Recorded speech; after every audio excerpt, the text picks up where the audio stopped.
Halo guys, kembali lagi di Deka Channel.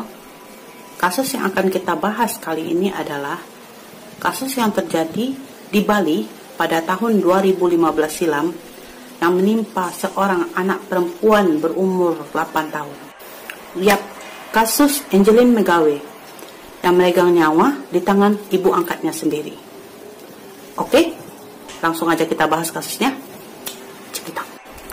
Angeline adalah gadis kecil berumur 8 tahun yang meregang nyawa di tangan ibu angkatnya sendiri pada tanggal 16 Mei 2015 silam.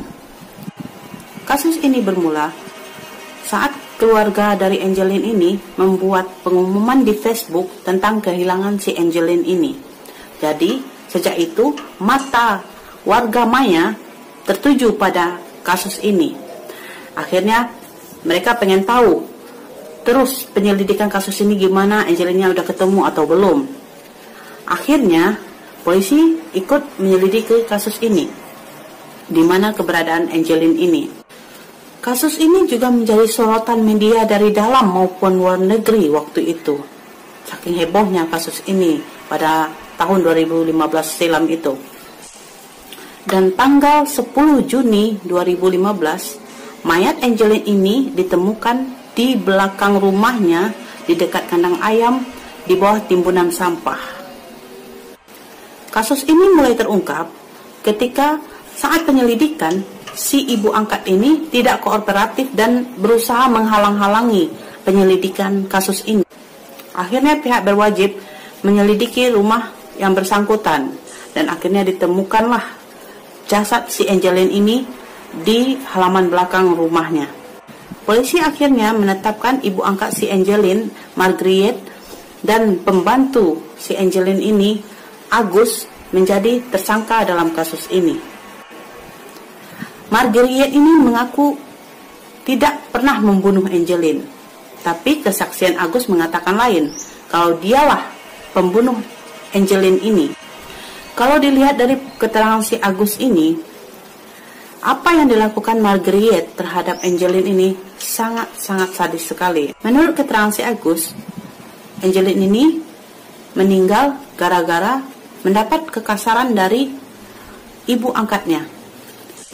Katanya si Angeline ini sering mendapatkan perlakuan yang tidak baik dari sang ibu.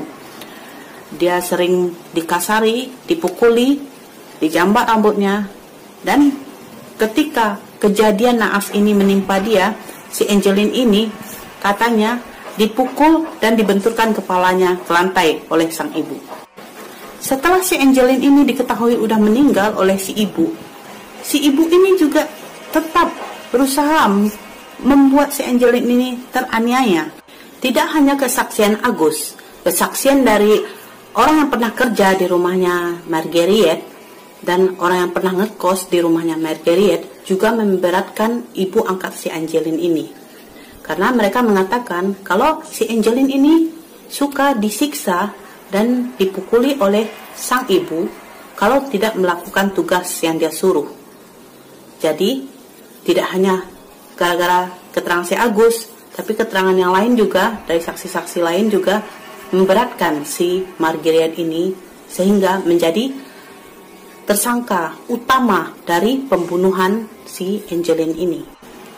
Karena banyaknya kesaksian yang menunjukkan perilaku si ibu ini terhadap Angeline, akhirnya si ibu ini dijatuhi hukuman seumur hidup karena sudah melakukan pembunuhan berencana terhadap si Angeline ini. Dan si Agus juga dijatuhi hukuman 10 tahun penjara karena membantu si ibu ini dalam mengeksekusi si Angeline ini, membantu menguburkan si Angeline ini dan menutupi tentang kematian si Angeline ini, tidak mau memberikan keterangan. Akhirnya si Agus juga dihukum 10 tahun penjara. Saat dirinya dihukum seumur hidup, Margaret berusaha melakukan banding, tapi bandingnya kalah dan juga melakukan PK ke Mahkamah Agung, tapi PK-nya ditolak. Akhirnya tetap dihukum seumur hidup. Dan saya rasa hukuman itu setimpal buat dia yang sudah melakukan kejahatan yang sangat keji terhadap seorang anak perempuan yang masih sangat kecil. Dari kasus ini kita dapat melihat gimana masih maraknya kejahatan terhadap anak-anak kecil, anak-anak di bawah umur. Kita berharap kasus-kasus kekerasan terhadap anak-anak di bawah umur, perempuan, jangan sampai ada lagi ya. Kasihan kita.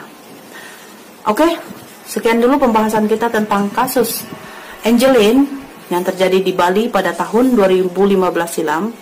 Kita jumpa lagi di kasus-kasus berikutnya di DK Channel.